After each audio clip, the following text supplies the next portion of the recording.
Welcome to another 21 Hats Dashboard, brought to you by Grasshopper Bank. I'm your host, Lauren Feldman, and I'm here with Jared Bell, who is president and co-owner of Butte Fence, and also some other interesting businesses that we're going to talk about in just a moment. Welcome to the podcast, Jared.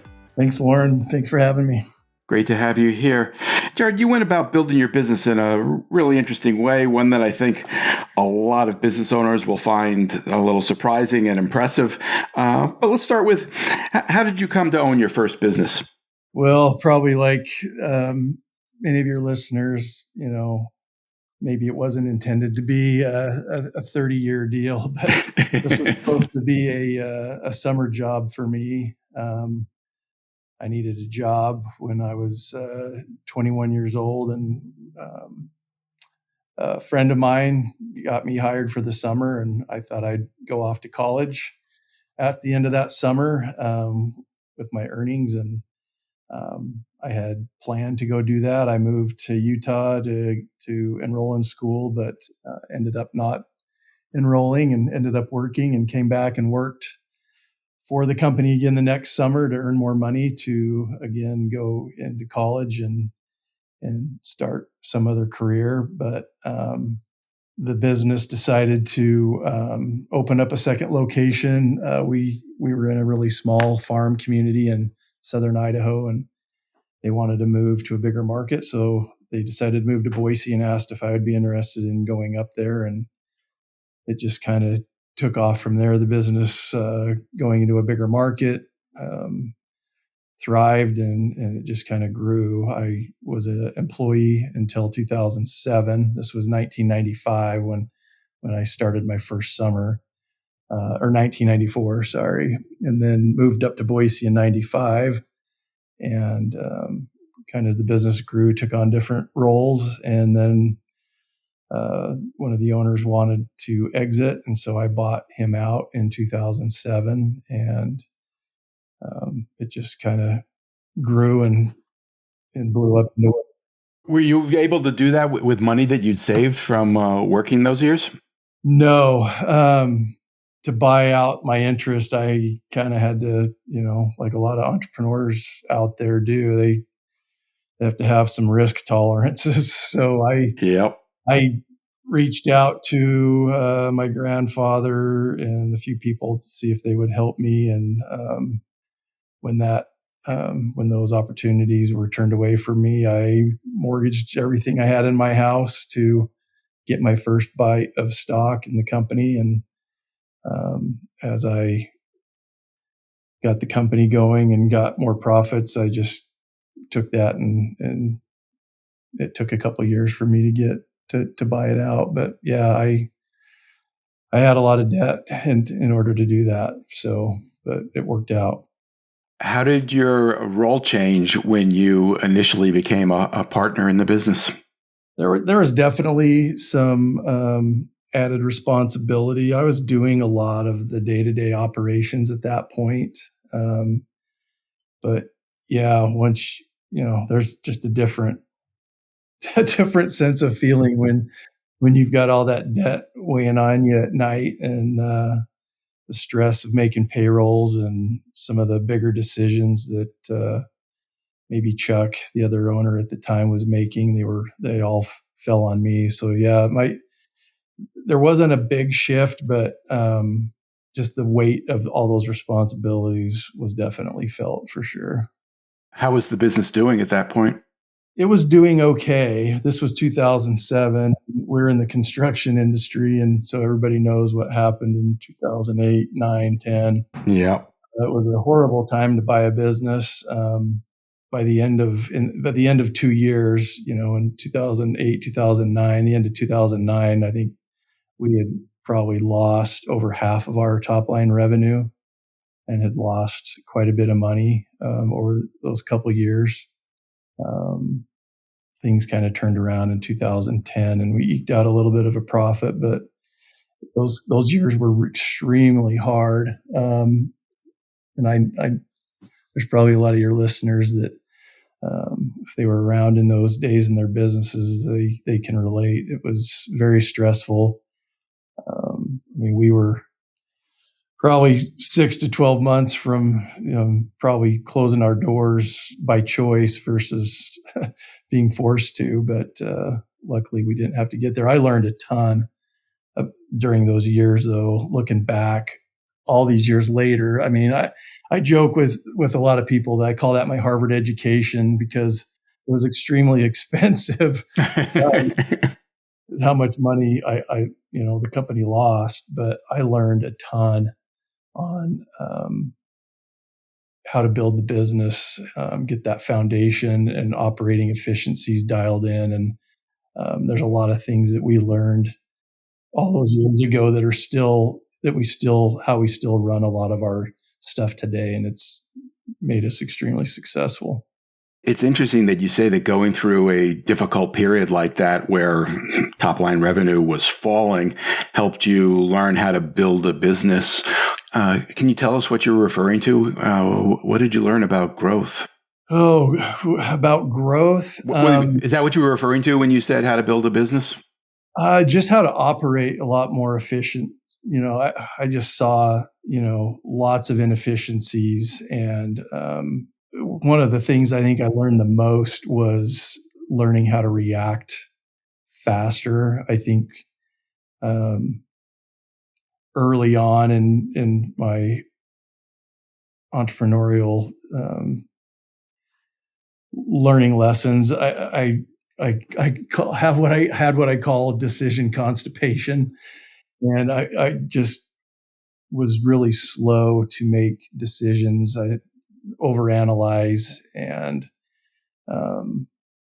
I just learned how to be quicker at trusting my gut, analyzing it, analyzing to a point, and then just trusting your gut with kind of what I knew, and making decisions much faster.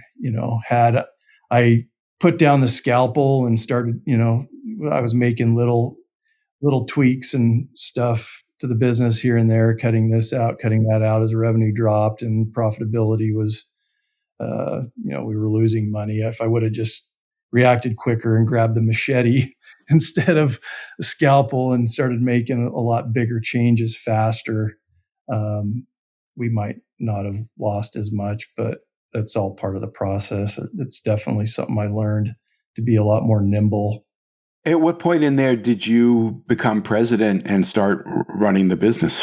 2007. Oh, okay. Welcome to the business. Yeah, it was a rough couple years, but I mean, I remember, just so many sleepless nights, as a lot of entrepreneurs I know feel. But all these years later, I actually kind of look back on it with a little bit of fondness, just because there's so many things that I learned, especially on the operating side. There's some things I learned how to manage the balance sheet better. A lot of people focus on the P&L, but during that time, I really learned how to manage the balance sheet better, and some of our operating efficiencies that make us so effective today. I learned going through that hard time. So, was that something you taught yourself, or did you reach out to someone for help? How did you figure that out? I don't remember really reaching out. My understanding is that a lot of business owners do focus on the P&L and struggle to make real use of the balance sheet. So I'm just curious what opened your eyes and got you to focus there. Yeah, I think I had two partners that are a lot older than me, and they'd been through some cycles, if you want to call it that. It was definitely a cycle. They'd been through some. They're 15 and 30 years older than me, so they'd seen some things, so they could, the things I'm sharing with you now from a point of confidence, from 15, 18 years ago, they'd already done that. So they instilled a little bit of, it's going to be all right, and probably some things with the balance sheet. I remember having a lot of conversations with my CPA, who's a friend of mine also, but there was a lot of things I just had to figure out. this is a very blue collar Main Street business. There's not a lot of shining examples there in the industry. So there's just a lot of things I just had to figure out on my own and put myself, around good people. I've always um, tried surrounding myself with good people in the business. And later, when we saw the real significant growth, I got involved in CEO groups where we could cry on each other's shoulders and share war battles and stuff. And whether it was Vistage or YPO, both of those helped me tremendously later. In the mid teens of the 2015 and later, I was able to get some insights and shared experiences from groups like that made a big difference in my career as well. Butte Fence obviously is a fencing business. You mentioned you were dependent on construction, and that was part of the problem during the Great Recession. Did it remain through that period, even when you hit growth, dependent on construction? Yes, yeah, it did. We are on the Butte business. We do all kinds of fencing. Our clients are Mr. and Mrs. Smith, although up to the big developers and commercial projects. We do a little bit of everything. But when all the new construction, it was a heavy part of our business at the time. When it mostly evaporated, we had to we were always doing a pretty good job with our marketing and really trying to get to the homeowner and the repair and replace old existing fences. That became a lot more of a focus during the Great Recession for those folks that needed to do projects around their house. And but yeah, it's regardless of that, that's not new construction, but more of the remodel market. But yeah, it's our growth over the last 15 years coming out of the recession has been heavily dependent on new construction. And luckily, we've been in a place that Boise's on all the top lists of places to be, and has contributed quite a bit, being a very fast growing community with needs of lots of houses to be built. Do you feel as though that's really what triggered your growth? It was kind of organic based on the economic conditions around you, or was that a focus of yours that you were pursuing deliberately with growth-minded strategies? Yeah, I think it definitely helped to be in a market like that. But when we came to Boise, there were some really well-established companies that had been around a long time. They've been part of the same growth as far as population and housing and construction.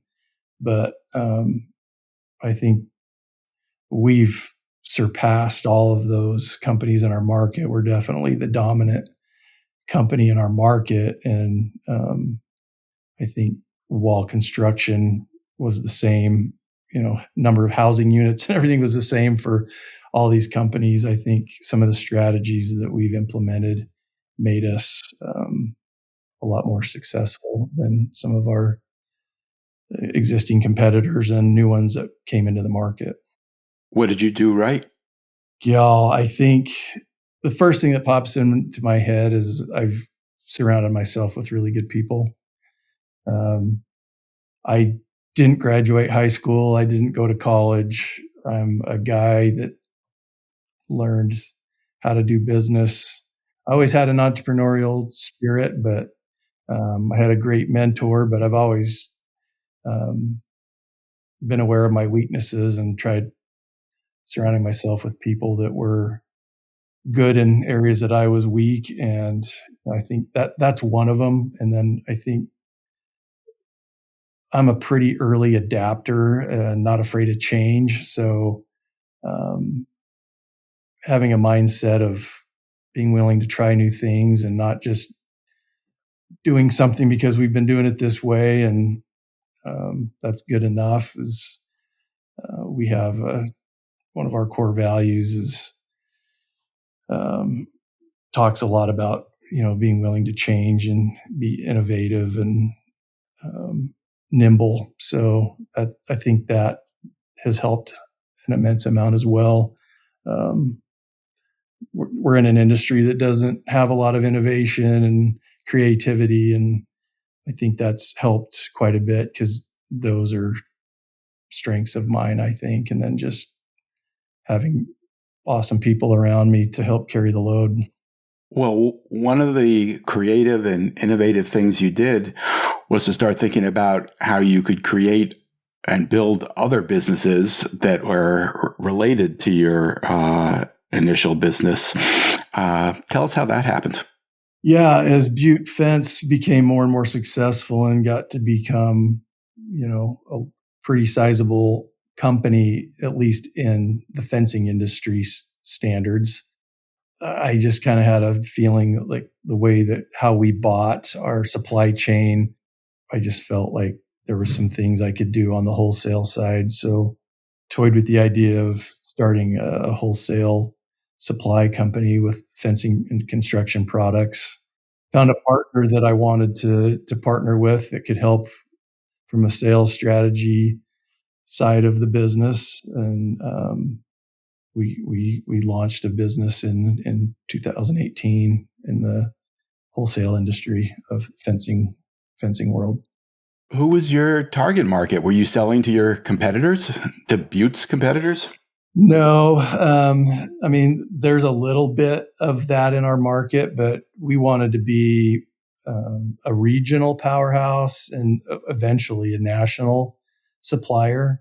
Um, so I knew that there'd probably have to be some things that we needed to think about to not hurt Butte Fence in our little Boise market, but I had a bigger vision than just the Boise market. I wanted, this was going to be housed in Utah, down in the Salt Lake Valley, and had visions of, the greater Northwest and Midwest, and eventually national, which we've been able to accomplish now after 7, 8, 9 years. I assume there was a pretty substantial wholesale network that already existed. What was the opening that you saw? What was the opportunity? I think a lot of there are several national fence supply companies, got locations all over the country. We just felt that there's some things that we could do better. I think there are areas of the country that they didn't service very well.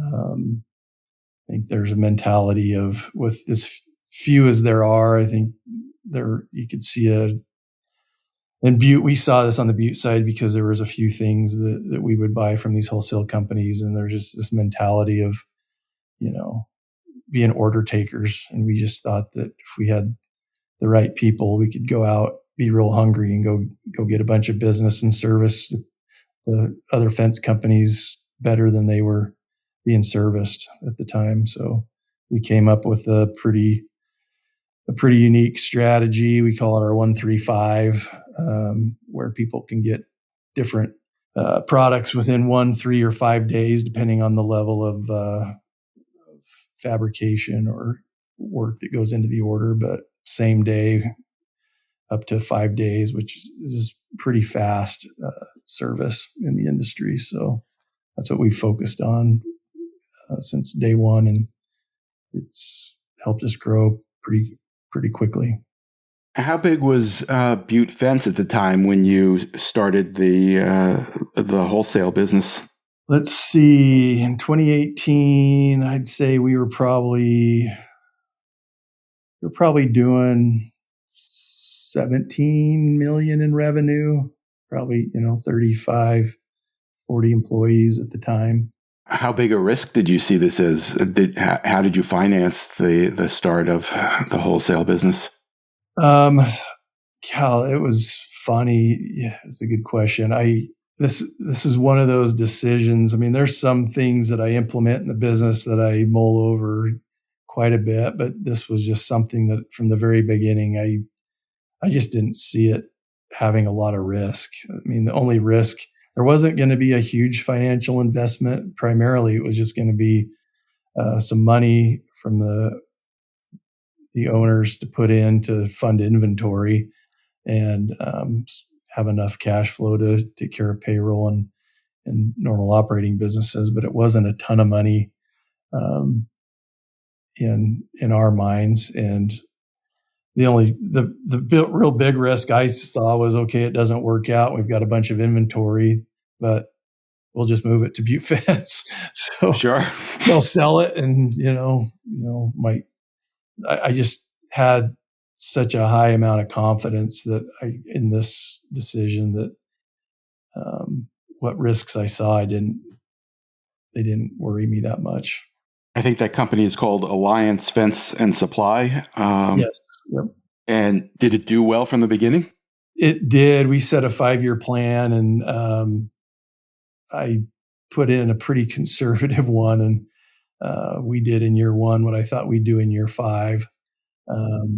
And yeah, we had a couple of years that were a little flat I think this is our 9th year, but I think we've averaged 25% growth in those years. So yeah, it's done really well. A lot of that success goes to my managing partner that lives in Utah and runs it day to day. So how big is that business now? Oh, I think we're on pace to do 30 million this year, and got about 55 employees down there in Provo, Salt Lake area. And how big is Butte Fence now? Yeah, we're at 30 million as well, and we've got about 100. We employ about 100 people. And what's your role in Alliance if you're not involved in the day to day? Yeah,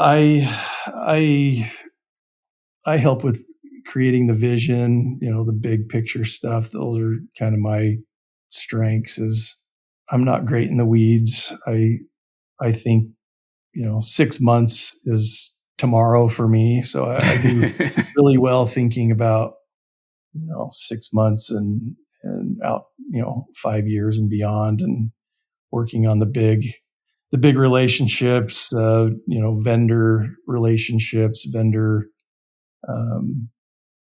and banking relationships, big strategy for down the road. Me and my partner are really good yin and yang. We're both very creative. We've invented and created some products that are now recognized, and a lot of copycats throughout the industry nationwide. So we're constantly trying to innovate and bring new products to the market. New types of fencing. Yeah, new types of fencing. Yep. We've created some really cool stuff in the last 5 years. Give us an example. We have a product called Avamore. It's kind of our branding name, but it's aluminum.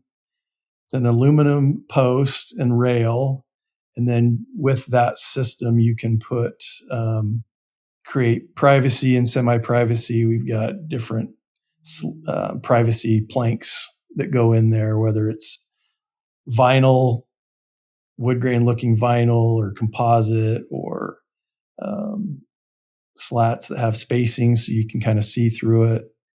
There's just a ton of different looks and colors, and with those 2 basic profiles, we can create dozens and dozens of different looks. It's been extremely well received.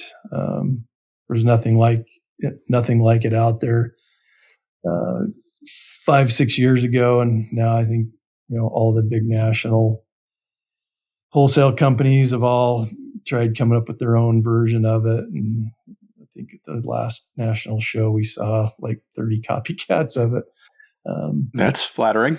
It's great. It's a really, we're seeing big developers, the big national builders in our markets adopt it, and it's a little higher end look.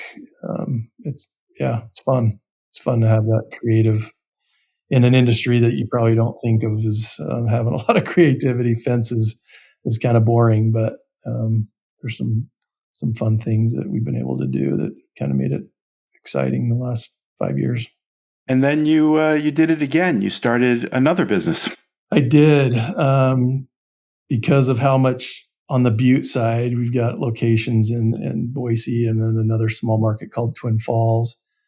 But with all that volume, in big projects, we're doing big tracts of subdivision, perimeter fencing, where we're tasked to go out and do thousands of feet of fence. We created a pretty unique way of installing fence and getting, we can go out and install multiple thousands of feet of posts in a day with this method that we've created, years and years ago. And part of that is one of the slowest parts is getting concrete in the holes and setting those posts. And the faster you can get concrete in that hole and get those posts set, that's the slowest part.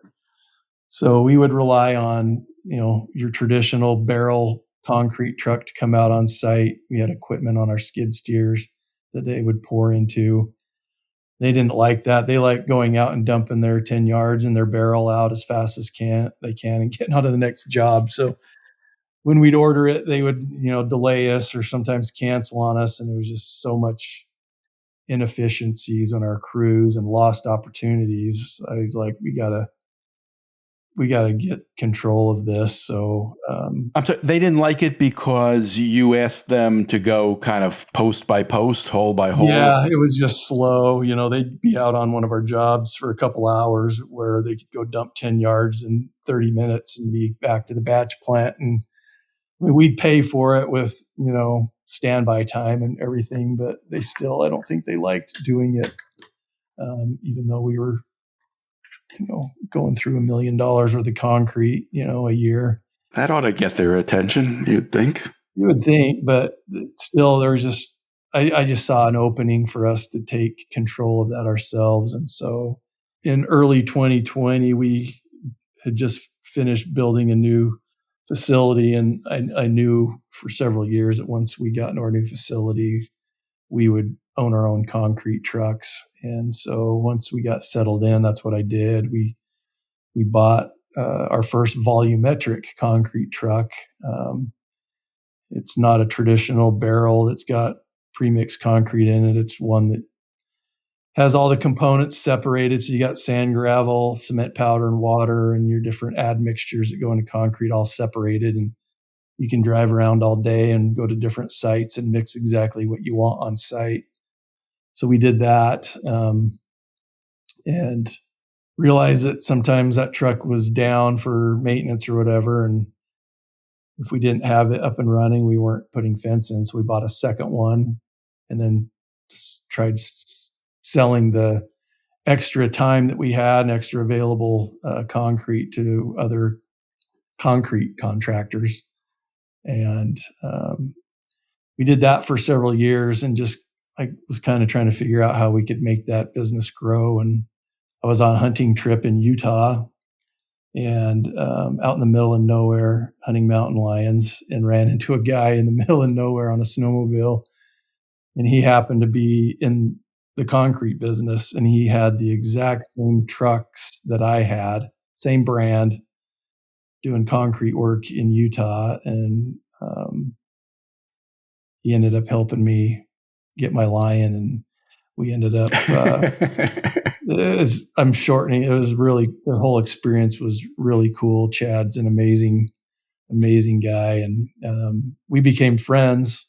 I ended up going down the next year and hunting deer with him in Utah, and had a friendship going on for a couple of years. And then he decided he wanted to move to Idaho, and we started talking and decided, let's combine our equipment and his expertise, and let's build a concrete company. So that's what we did. So we started just about 3 years ago. We started Blackhorn Concrete, and so we supply Butte Fence all their concrete. We supply dozens of concrete contractors in the valley, and then we also do stuff for the municipalities, and we also do um, flat work and other types of projects for homeowners and contractors. So yeah, it's been a little bit of vertical integration that's been kind of a fun business, a very good business. What percentage of Blackhorn's business is your fence company? Oh, right. It's probably 20, Wow. 25%. Yeah, it was a little more early on, but we've really expanded. But yeah, you're doing a lot of others. Is the other work fence related or all kinds of concrete uses? No, there's really very little other fence related stuff. It's lots of concrete contractors are doing driveways and foundations and curb and gutter and sidewalk and manhole covers for the city and all kinds of just different things. And how big an area does that company operate in now? It covers the greater Boise area. Yeah.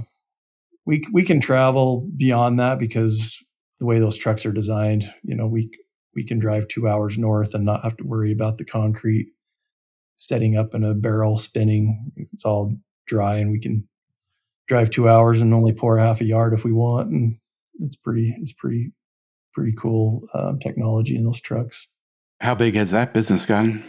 It's on pace to do 4.5 million, I think, this year. And it's just its third year.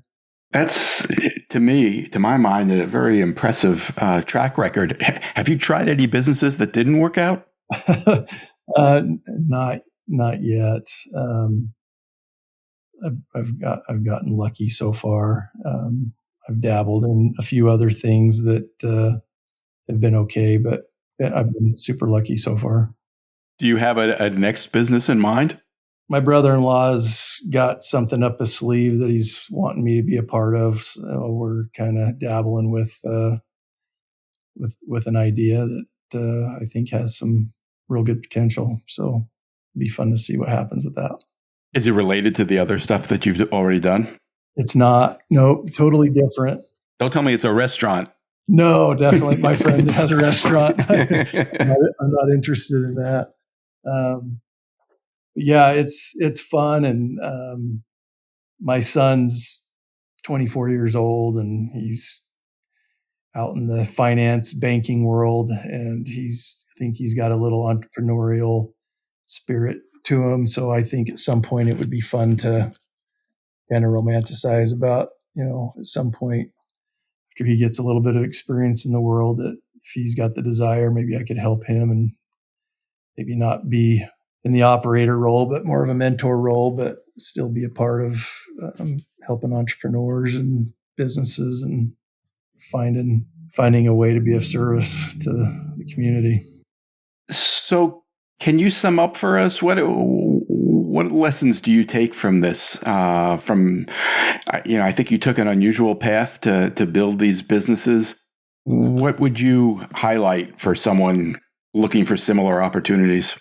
If it's a new entrepreneur that hasn't ever been in the arena of starting a business or running a business, because you can be an entrepreneur and go buy a business that's existing and make it your own. So you don't have to start it from scratch. But I think either way, find a mentor, find somebody that's been down the road and stubbed their toes and knows where some of the obstacles are. And I think that's one of the things that jumps out to me. Like, I wished I have these conversations with younger people. I remember how I was, and maybe that's just my own bias, and maybe not everybody's this way, but it seems like when you're in your 20s, you still kind of know everything. And I wished I would have realized how little I knew and reached out to a mentor earlier. Luckily, Chuck on the Butte side, before I bought him out, he was great that way. And even though I probably wasn't seeking it out, he had a great way about him to teach me about marketing and different he taught me how to look at a P&L and a balance sheet. But I think that's really important. Find a mentor that can help you avoid some of the stumbling blocks. I think there's lots of people out there that are willing to do that. It's just a matter of humbling yourself to be in a position to asking questions does not make you dumb. It makes you smart. Well, that is one of the unusual things about your situation. In each of the businesses that you've just described, you did in fact have a partner. And so much of what you hear in the discussion about entrepreneurship and partners is negative. It's be careful. It's, set up buyout agreements, and if at all possible, don't do it. What advice do you give to entrepreneurs who are considering working with a partner? Yeah, I trust. I guess I had a choice whether I wanted to be partners with Bryce and Dale, who were the existing partners that were left after Chuck sold his portion to me. But I'd known them for a long time and knew that they were outstanding men and had a lot of great business success in their own rights. And so trust to me is everything. Like, I don't care how much money there's potential to make. If I can't trust somebody to be rubbing shoulders with every day, and I'm just not interested. So trust is everything to me. When I reached out to my partner on the Alliance side, Heath, and I'd known him for a while, so I knew that I could trust him. And then when Chad and I became partners on the Blackhorn side, we'd had a relationship there, and I stress test that because I didn't know him as well as the others, but that was ultimately why I went into business with him, is because I knew I could trust him. My other partners didn't know him, but they relied on me, and but trust to me is number one. When I've been in some of these CEO groups and have heard some of the horror stories, I haven't had one of those yet, but it's usually something to do with what trust is broken, or that to me is number one, at least according to Jared. You said you stress test the relationship with Chad. What did that entail? Just, I had to look. I mean, I'd only known him. I'd known him for a couple of years, but we hadn't spent a lot of time together. But the time that we had spent together was traipsing through the snow and climbing mountains, and was kind of in physical, demanding, environments. And there were a lot of conversations that I had to think once this opportunity came up, and we started talking about going into business together. There was conversations that I had to reflect back on, look back and look at how characters showed up, and what limited experiences that I had. And when I did that, it was pretty easy for me to say yes to the deal, because I saw high character and high examples of trust in the experiences that I had. So, Jared Bell is president and co-owner of Butte Fence in our near Boise, Idaho. Jared, thanks for sharing your journey with us. I appreciate it, Lauren. Thanks for having me. It's been a fun conversation. And special thanks to our sponsor. This episode was brought to you by Grasshopper Bank. Thanks for listening, everyone.